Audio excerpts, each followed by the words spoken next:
Cette semaine à la course, les reportages proviennent du Pakistan, de Colombie, du Liban, de Mongolie intérieure, de Malaisie et de Pologne. Bonsoir mesdames et messieurs, soyez les bienvenus à l'émission. Aujourd'hui, comme juge invité, nous avons le plaisir d'accueillir Guy Fournier. Bonjour. Bonjour. Guy, journaliste, producteur, scénariste et bien sûr auteur de la très populaire série Je me 200 toi. Et pour la première fois de sa vie, juge à la course. Pour la première fois, à la course. À la course, tout comme son frère Claude aussi. Bonjour. Bonjour.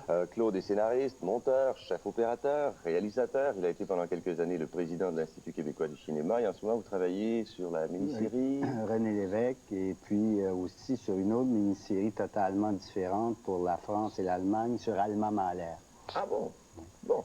Et pour compléter ce joyeux duo aujourd'hui, on a l'un de nos deux juges permanents, si ce n'est pas Anne-Claire Poirier, c'est donc Jean-Pierre Masse. Bonjour Jean-Pierre. Bonjour. Alors nous en sommes rendus à la 4e semaine de course. Je dois vous dire que les candidats se sont fait un peu secouer au téléphone.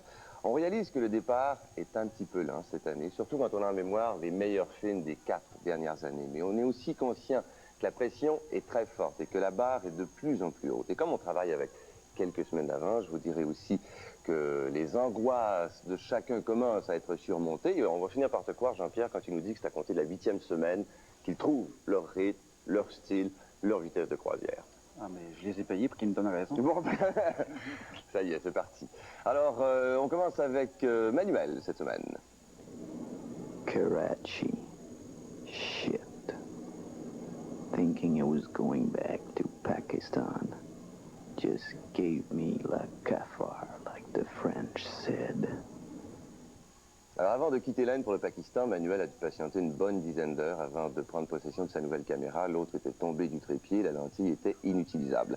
Il s'est rendu à l'ambassade du Canada, à Islamabad, la capitale du Pakistan. Il a fait connaissance avec 2 géologues avec qui il a pris la route. Et là, il nous a dit, j'ai été secoué de voir la façon dont ils conduisent là-bas, une façon rock'n'roll.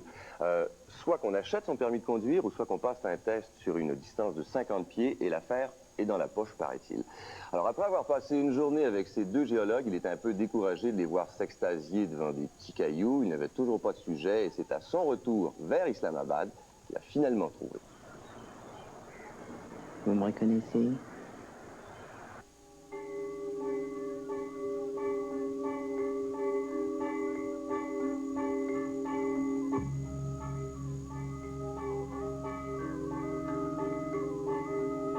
Les sinistres cheminées qui se dressent par dizaines contre l'horizon des banlieues de Rawalpindi ne sont pas sans rappeler le paysage que devait présenter l'Angleterre au début du siècle.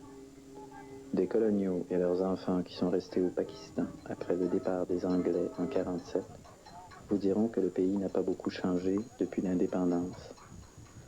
Bien que le Pakistan se réclame un pays en voie de développement, il est facile de trouver ici toutes les preuves du contraire. En l'occurrence, les moyens de production de l'industrie sont souvent vétustes, pour ne pas dire déconcertants.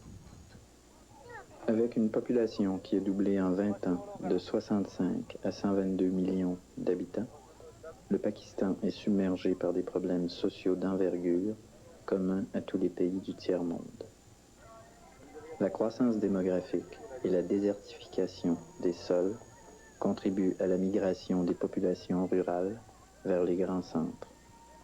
Cela a pour effet d'accroître la pauvreté en zone urbaine et encourage l'exploitation d'une large proportion de travailleurs à des salaires dérisoires. Les premières victimes de cette situation sont souvent les enfants, qui constituent plus d'un tiers de la masse des travailleurs selon les Nations Unies.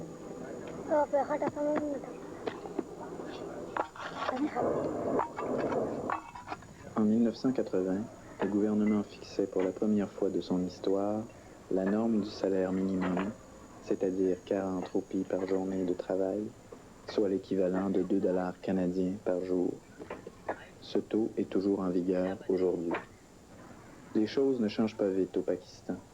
La mortalité infantile, les 60% d'analphabètes, la dette extérieure et toute l'administration publique sont autant de dinosaures que l'État prétend contrôler. Mais en vain, le pouvoir s'enfonce dans une islamisation toujours plus intransigeante, s'employant à multiplier les casernes et les mosquées avant les hôpitaux ou les écoles.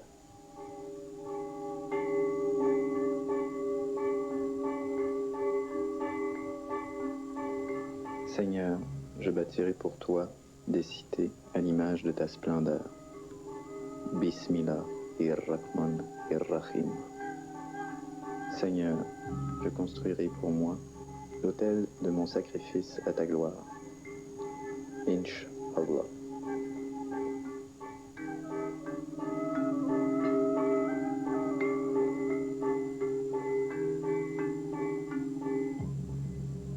Les chiffres et les statistiques font parfois naître chez moi le sentiment confortable et rassurant de tenir dans ma main l'ensemble de l'ordre des choses.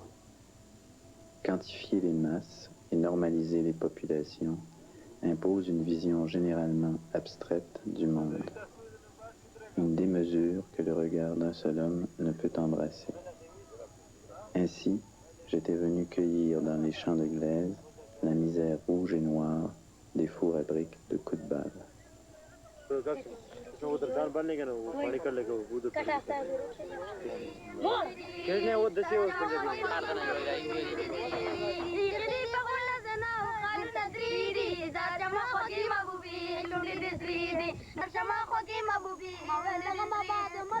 Ainsi, c'est autour d'une cheminée qui n'offre jamais d'ombre que j'ai trouvé des gens d'une beauté farouche, curieux, vifs et effrontés comme des renards. En dépit de leurs conditions de vie difficiles, voire inhumaines et scandaleuses à l'Occident, ils ne sont pas moins dignes, fiers et forts d'un bonheur dur à cuire sous le soleil de plomb de cet océan de glaise. Alors Jean-Pierre, on t'écoute. Alors, je donne 14. 14, pourquoi? La plus grande qualité de Foglia à date, c'est qu'il sait présenter les choses d'une façon attrayante. Hein? Il place des biscuits soda et du fromage sur la table et c'est comestible. C'est beau à manger. Ça, c'est comparaison. Le problème de Manuel, mais c'est le problème de tout le monde, c'est que à date, on ne s'approche pas des gens. Je pense que c'est la principale chose à améliorer pour remonter la course de cette année. C'est toujours des constats généraux. Regarde le temps qu'ils perdent à nous faire un étalage de la situation économique, sociale dans le commentaire ou des considérations sur les statistiques. Ils ne s'approchent pas du monde. Ouais, mais évidemment, c'est ce qui frappe quand on arrive dans un pays étranger la première fois. Oui, ouais, bon. C'est la principale carence. Mais je vais laisser la parole Claude. À mes collègues. Alors, j'ai rapidement un message, peut-être parce que je conduis comme un Pakistanais. Si tu pouvais faire le message qui m'achète un permis à 50$, parce que ce qui me reste de points, ça serait utile. Bon, moi, j'y donne 15, 16 s'il me trouve un permis, remarque. Moi, je trouve qu'il y avait son allégorie du pays, de la fabrique de briques, avec le pays qui se construit, ça aurait pu être assez sublime. Je trouve pas que c'est mené à bout par ailleurs. Et puis, il laisse pas les images là, démontrer sa thèse, et puis il essaie plutôt de l'étayer avec son commentaire que j'appelle le poético-statistico-socialiste. Parfait. Guy? Ben moi, je donne 15 aussi. Je trouve que les images sont bonnes, c'est bien construit. Je trouve le commentaire superbement pompeux et je pense qu'il aurait intérêt, ce jeune homme, à lire ce qu'écrit son père parce qu'il serait sûrement moins pompeux. Mais aussi, il y a une chose qui me frappe, c'est que finalement, dans un sens, c'est qu'on juge toujours les pays étrangers avec nos yeux d'occidentaux. Et je trouve que plus on est jeune, plus on est porté à faire ça. Et je trouve ça... Tu sais, ces gens-là qu'on a vu faire de la brique m'ont l'air fort heureux. Et je trouve jusqu'à un certain point que ça ne correspond pas aux commentaires absolument socialisants et pseudo-poétiques du gars. On s'arrête là-dessus. Alors, 44 pour Construction de Manuel Foglia. Et au retour de la pause, les reportages de Simon Dallaire et Philippe Falardeau.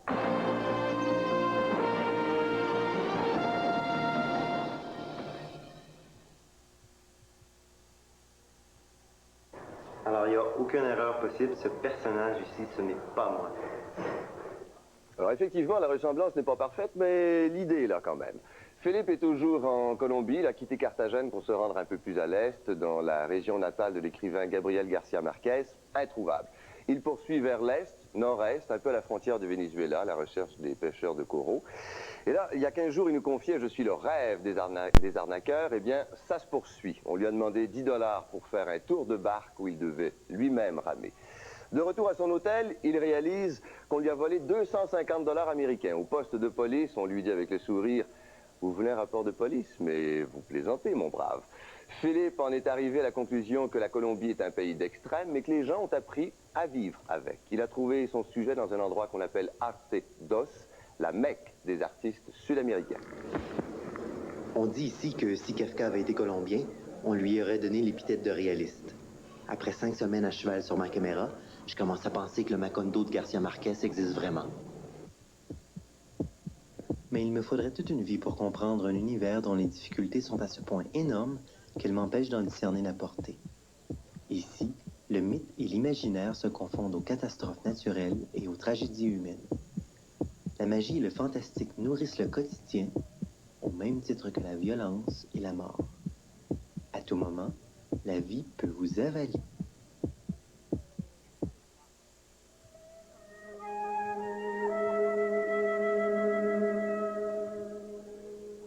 Dans les hauteurs suffocantes de Bogota, j'ai vu des monstres, des ombres, des visages angoissés et tordus.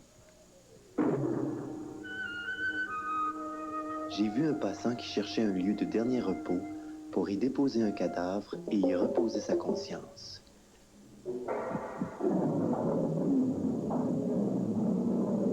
Et j'ai compris que dans un univers polarisé et déraciné, un tel lieu n'existe pas.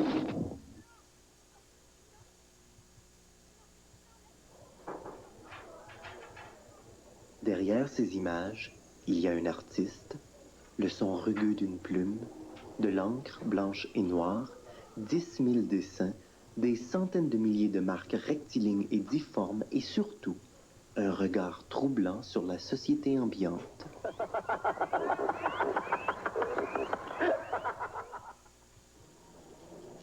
Carlos Santa a mis 2 ans à tracer sa Colombie.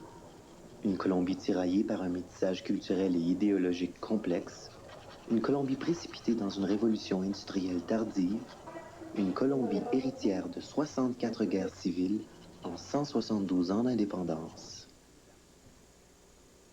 À l'image d'une communauté artistique sans support, il a fabriqué un monstre métallique artisanal comme seul compagnon de travail. Puis, en découpant le papier et les secondes, il a su donner à son œuvre une force qui fait défaut aux meilleures analyses académiques. Une émotion. Dans son film El Pasajero de la Noche, Carlos nous montre une âme qui cherche sa place dans un univers d'artifice urbain.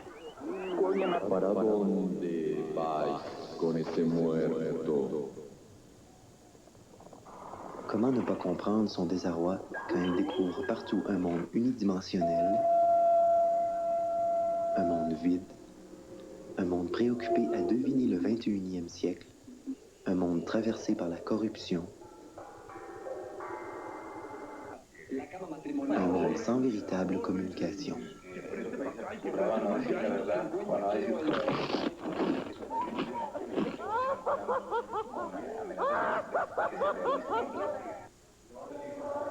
Ce cri du cœur dérange, fait parler.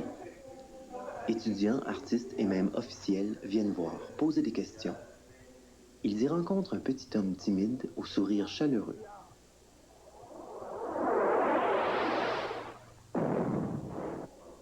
Un amour de l'art et des gens, un amour du pays. Mais aussi un discours sans détour, violent.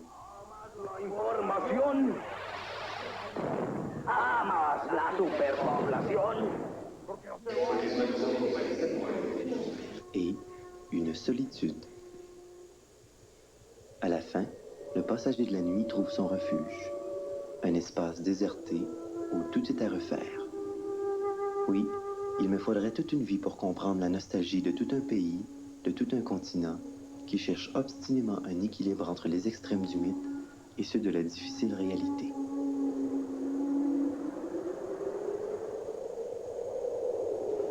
Alors, Claude, on vous écoute. Moi, je donne 10. Parce 10? que, ouais. Parce que je sais pas si c'est parce qu'il ressemble à Bourassa, ce type-là, mais je trouve qu'il a la même malhonnêteté douteuse, intellectuellement, À savoir, je parle.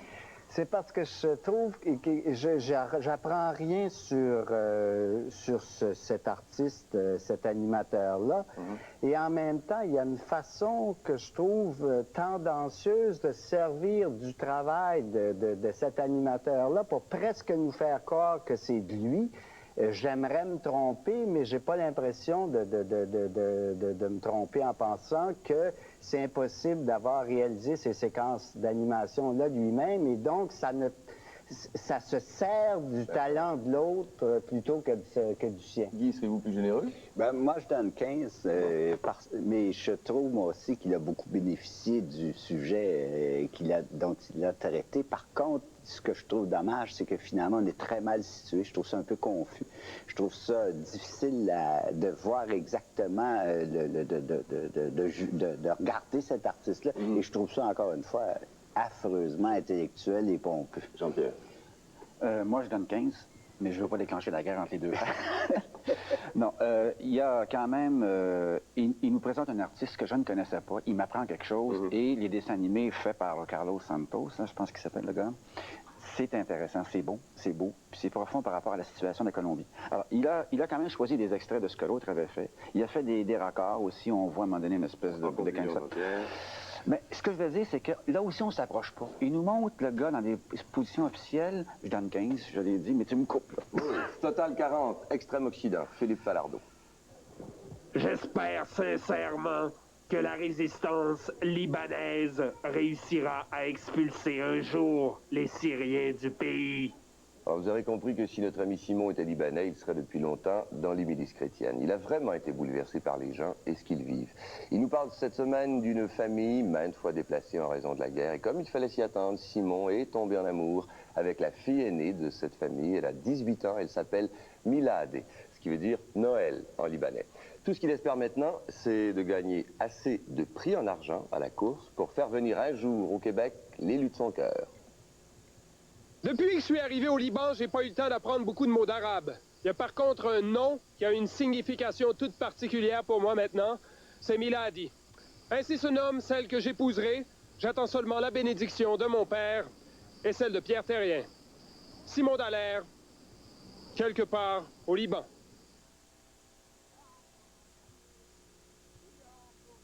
Il était une fois 4 garçons nés de l'union de baba au rhum et d'une tarte aux fraises à la crème. On les surnommait les frangins Pillsbury. D'accord, soyons matures. Je vous présente Mofid, Mirad, Rabia et Maurice.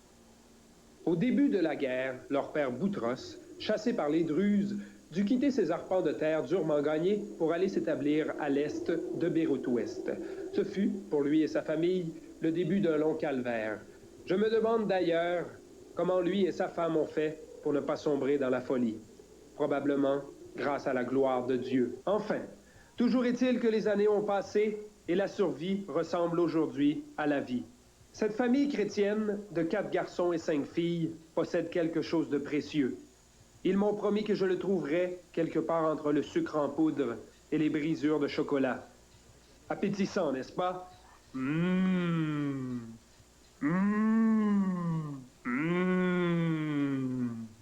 Il y a 3 ans à peine, Mofid, rempli d'une ambition crémeuse, décida, avec son frère Maurice, d'acheter son propre four à pâtisserie. Ils quittèrent tous les deux leur emploi précédent pour se lancer dans le savoureux monde de la crème fouettée. Chaque jour, à 5 heures du matin, Mofid, d'un air virilement matinal, s'enferme dans une pièce de la maison. Son four, brûlant d'amour, ainsi que Maurice, tout aussi passionné, travaillent jusqu'à midi pour ensuite aller livrer leur pâtisserie au supermarché. Les affaires sont meilleures durant l'hiver, paraît-il. L'été, ils voudraient bien faire des glaces, mais pas de gros profit, donc pas de génératrice pour l'électricité. 10 œufs, 250 sucre, 50 cacao, 200 de farine, la pâte de chocolat,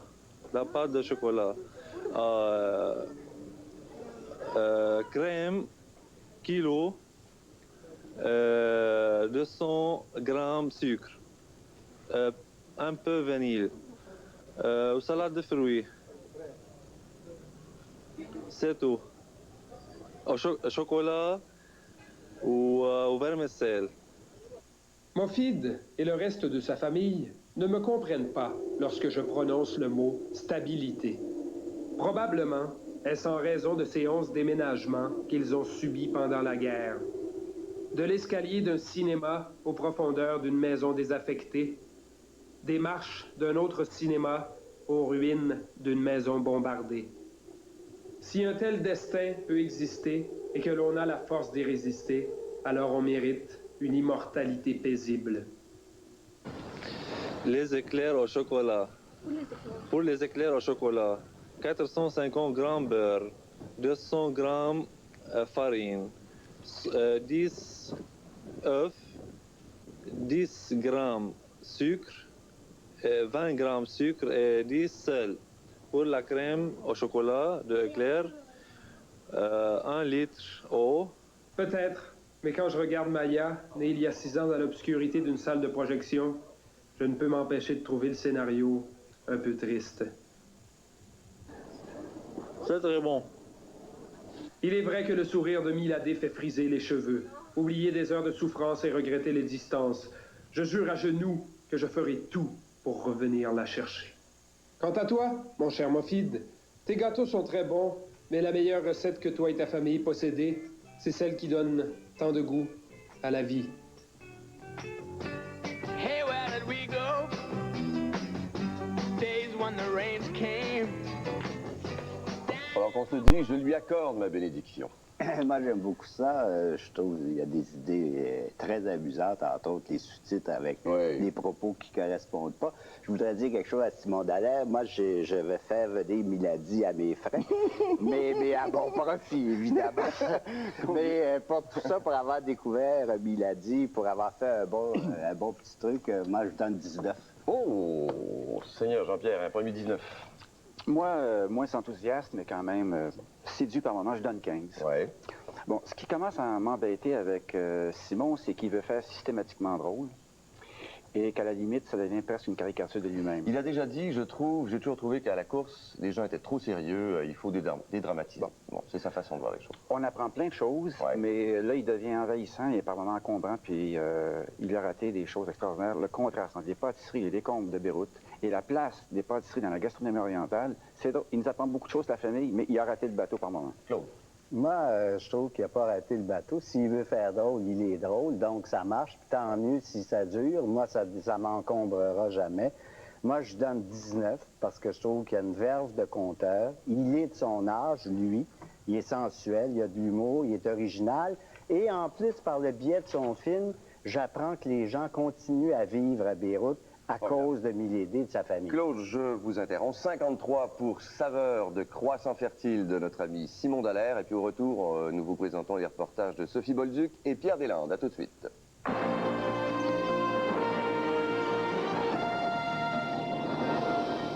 La semaine dernière, je vous parlais des problèmes de communication qu'a vécu Pierre Deslandes en Mongolie-Intérieure. En voici un exemple. C'est un annuaire téléphonique. Imaginez-vous en train de trouver le numéro de téléphone de votre contact, par exemple, de l'ambassade canadienne ou encore d'une agence de presse. Hein? C'est pas évident. Alors, toujours est-il qu'il est encore là-bas. Il est revenu après son séjour dans les steppes à Ohot, la principale ville, où il a tenté de redécouvrir le passé religieux balayé par la révolution culturelle de Mao. Et là, il était accompagné d'un interprète. Le lamaïsme est cette forme de bouddhisme plus mystique où interviennent les lamas. On l'associe plus souvent au Tibet. Il a été introduit sous la dynastie mongole des Han, mais a vraiment été popularisé sous la dynastie des Qing comme une façon de séculariser les peuples nomades. Le terme Dalai dans Dalai Lama est même un mot mongol qui signifie que sa sagesse est aussi grande qu'un océan. Il a été donné par un empereur mongol.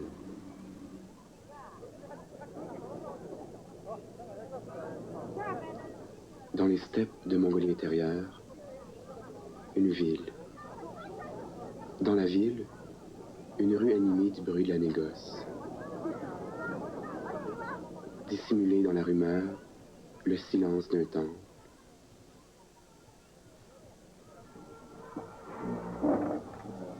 Personne.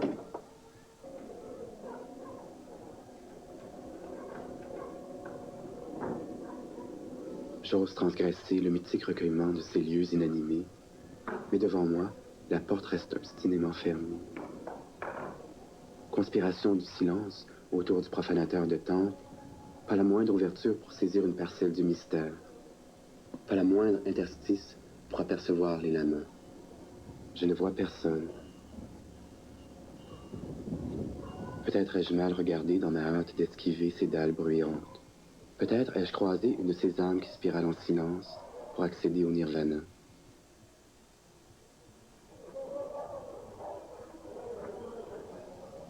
Le puits insondable s'est peut-être asséché. Pas même une offrande ne s'envole en volute. Attendez. Une porte ouverte enfin. Il y a vie. Il y a espoir que je ne sois pas arrivé trop tard.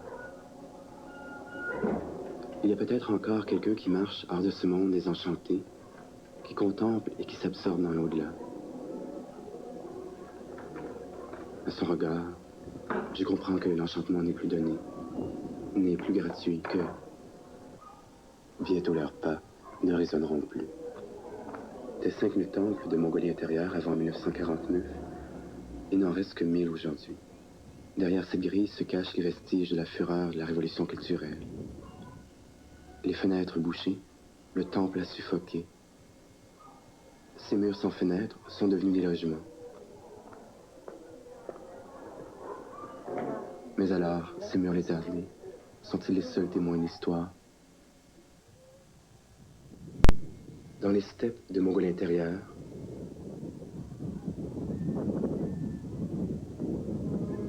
un homme, Sayurt, les confins de sa retraite. Dans sa retraite, dans la simplicité de Sayurt, l'image du dénuement matériel de son existence. Il a longtemps vécu, il a connu la destruction du temple. Il m'explique.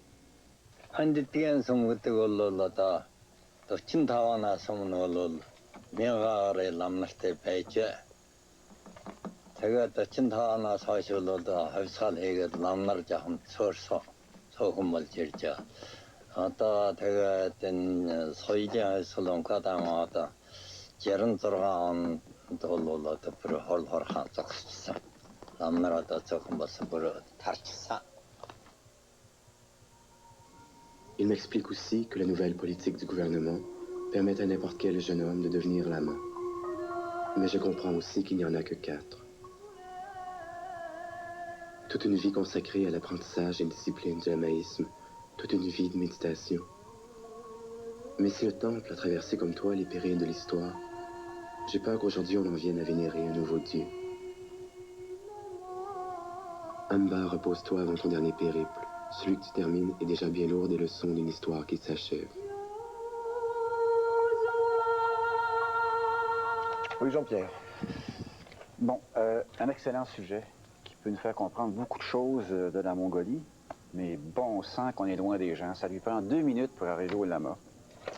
Et il y a 2 plans magnifiques quand il tient la main du jeune lama, puis le plan avec la loupe, mais un autre aussi. Mais on ne s'approche pas du monde. C'est ça le problème, qu'ils s'approchent des gens, et quand ils vont s'approcher des gens... Non, je sais, les problèmes interprétés. Mais quand ils vont s'approcher des gens, ils vont trouver leur style. D'accord. 14. Claude? Moi, je dis 11, parce que pour moi, c'est des mauvaises cartes postales avec un message à l'avenant. Ça a l'air écrit par une espèce de gars qui se prend pour je sais pas quoi, pour un mauvais poète ou un mauvais reporter. Je trouve ça absolument barbant. Je trouve ça... Alors, on vous arrête tout de suite. Guy? Ben, moi, j'ai lu dans le passeport de la course qu'il voulait être malheureux. Je trouve qu'il aurait intérêt à être malheureux, peut-être faire moins de vidéos, faire des livres, parce que c'est un petit peu l'ennui des livres d'art de Malraux. Moi, je donne 13. 13. Donc, total 38 pour bientôt leurs pas ne résonneront plus de Pierre Deslandes. Autour de Sophie Bolduc maintenant, qui a quitté la Micronésie via Singapour, qu'elle n'a pas du tout aimé. Elle s'est rendue jusqu'à Cebu, au Sarawak, un État membre de la Fédération de la Malaisie, au nord-ouest de l'île de Bornéo. Ensuite, elle prend le bateau jusqu'à Kapit, petite ville qui est la porte d'entrée pour le pays des Dayaks, les anciens coupeurs de tête. Et en compagnie de son guide-interprète, elle s'enfonce dans la jungle et là... J'ai eu honte. Je me suis soudainement sentie presque perverse. Vouloir aller filmer les différences qu'il y a entre les peuples. Pourquoi pas juste filmer qu'est-ce que c'est qu'on a de semblable? C'est dans ces états de crise, avec ma conscience, que j'ai fait le film qui suit.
Et si la réalité me jouait un tour?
Alors Claude, on vous écoute.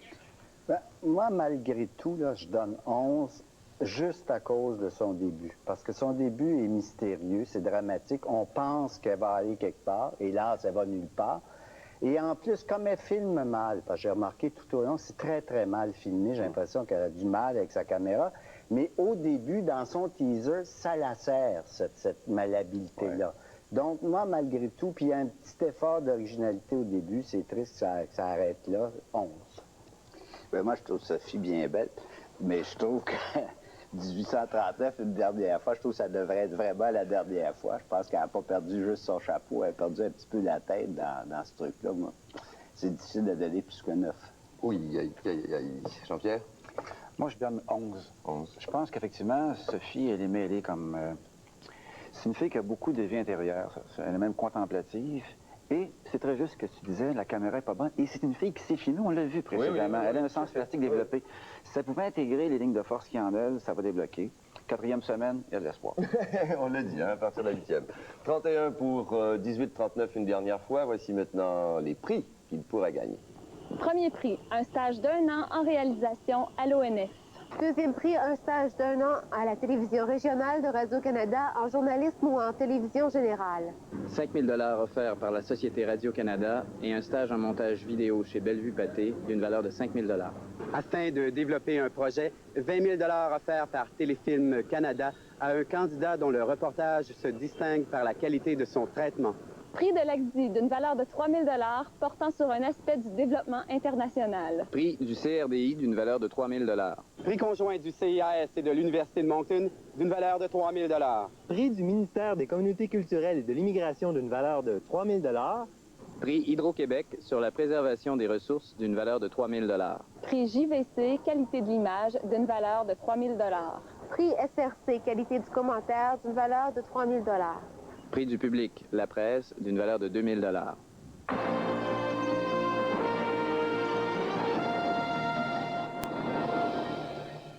Avant de quitter Montréal, Patrick avait lu un article sur la ville de Katowice dans le sud de la Pologne, le cœur industriel du pays. Un endroit où la rivière est polluée à un point tel qu'il est possible d'y développer une photo tellement elle contient des produits chimiques. À l'Alliance française de Katowice, tout le monde est gentil. Il a fait connaissance avec un étudiant polonais qui apprend le français. Et après les bouchers, Don Patrak nous parle cette semaine des mineurs. L'agriculture est interdite, la terre contaminée, l'eau impropre à la consommation en Silésie. Mais Don Patrak s'est levé un beau matin avec le besoin indomptable de prendre un café. Soyez sans crainte, on n'a remarqué aucun signe de contamination quelconque chez notre ami.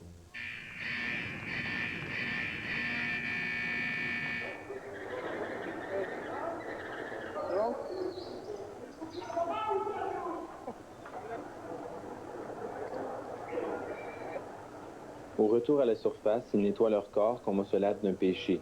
La poussière de charbon est partout, quelqu'un se plaint qu'il ne peut plus faire l'amour à sa femme. Un homme m'engueule parce que je vais montrer aux gens de l'Ouest les conditions dans lesquelles ils travaillent. La direction m'a demandé de ne pas trop poser de questions sur la santé. Dans la chapelle, Sainte Barbe veille sur eux.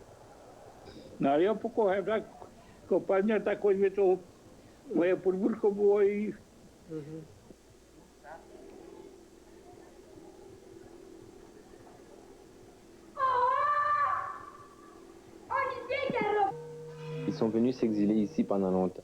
Le régime rouge y a concentré le charbon, la fonte et l'acier, le zinc et le plomb. Ils venaient chercher de bons salaires et un appartement quasi gratuit. Ils les ont trouvés. En revanche, ils devaient travailler sous la terre ou dans le feu. Un pacte avec un inconnu vêtu de rouge.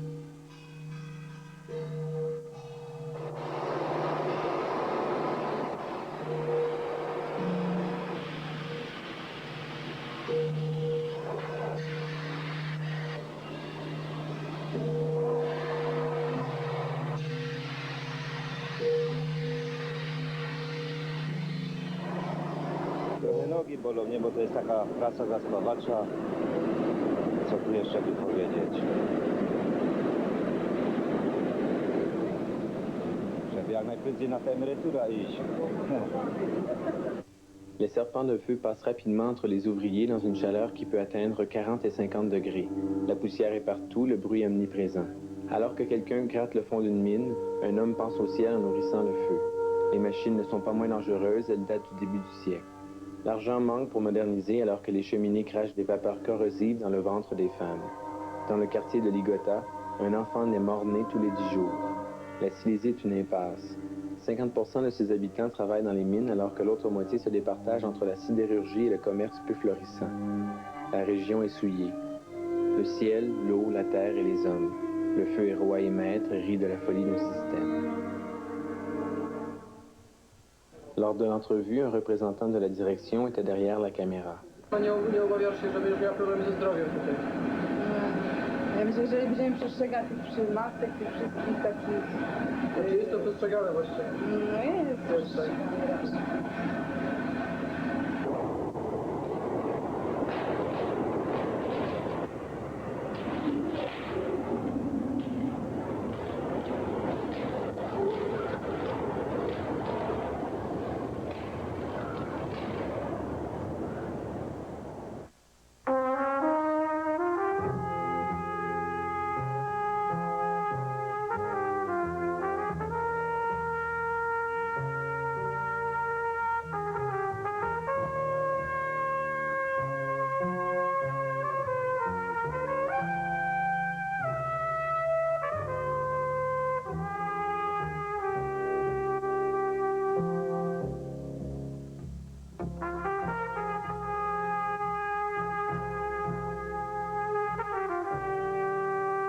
Ils se sont exilés ici et ont trouvé ce qu'ils cherchaient. Mais depuis la chute du régime rouge, le feu brûle toujours pendant que les salaires s'amoindrissent. On ferme des ateliers. À certains endroits, 40% des hommes sont mis à pied. Ceux qui restent attendent la retraite, même si l'espérance de vie ici est de 60 ans. Par moments, la lumière perce par une fenêtre pour leur faire croire que le ciel est toujours là, mais dessous l'enfer est proche et brûle leur terre par le dedans.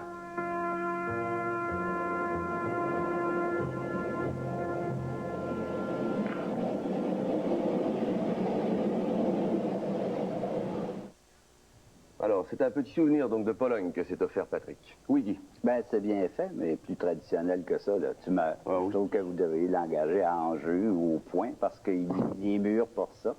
Mais ça vaut quand même 14. Ça vaut quand même 14. Et Jean-Pierre? 14 également. Bon, c'est une illustration d'un peu les idées préconçues qu'on a sur la Pologne. Mais le problème à date pour les 8, pas seulement Patrick, c'est qu'ils ont comme régressé quelque part. Ils sont capables de beaucoup mieux filmer que ça. C'est pas qu'ils ont reculé cinématographiquement, c'est qu'ils n'arrivent pas à monnayer leurs émotions. Ils sont dépassés émotivement par le voyage qu'ils font. Et ça, un auteur, c'est quelqu'un qui arrive à... C'est que les intentions deviennent une réalisation. D'accord. Claude?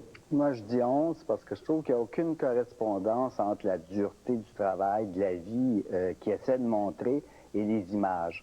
Les gens sont assis, ils sourient, fument, il n'y a pas une goutte de sueur. On finit vers la fin, il y a un trio très joyeux. Il est obligé de carrément se rabattre sur son document, sur son commentaire à l'enjeu, je suis bien d'accord.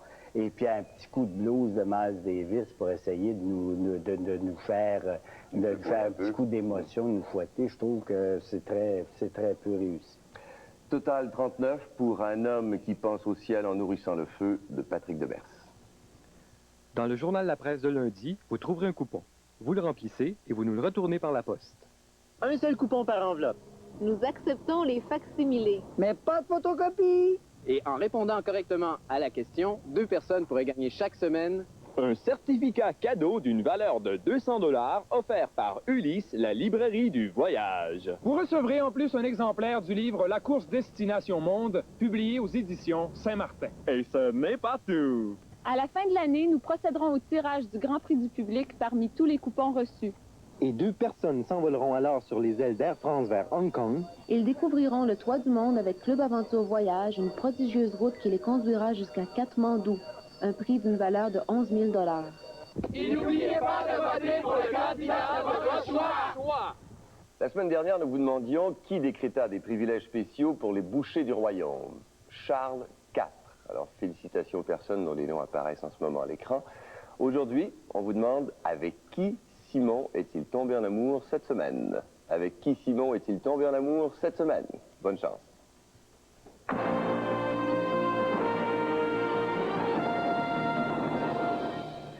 Un petit rappel des pointages pour aujourd'hui, c'est notre ami Simon qui a obtenu la plus forte note, 53 points pour son document tourné au Liban, ensuite 44 pour Manuel, 40 points pour Philippe Falardeau, 39 pour Patrick Demers, 38 Pierre Deslandes et finalement 31 pour Sophie Bolduc. Au classement général, à souligner qu'ils ont tous maintenant réalisé 3 films et il y a des changements. La première position, eh bien, c'est maintenant Simon Dallaire qui se trouve en première position, suivi de Pierre Deslandes. En troisième, on retrouve Philippe Falardeau. Quatrième, c'est maintenant Patrick Demers.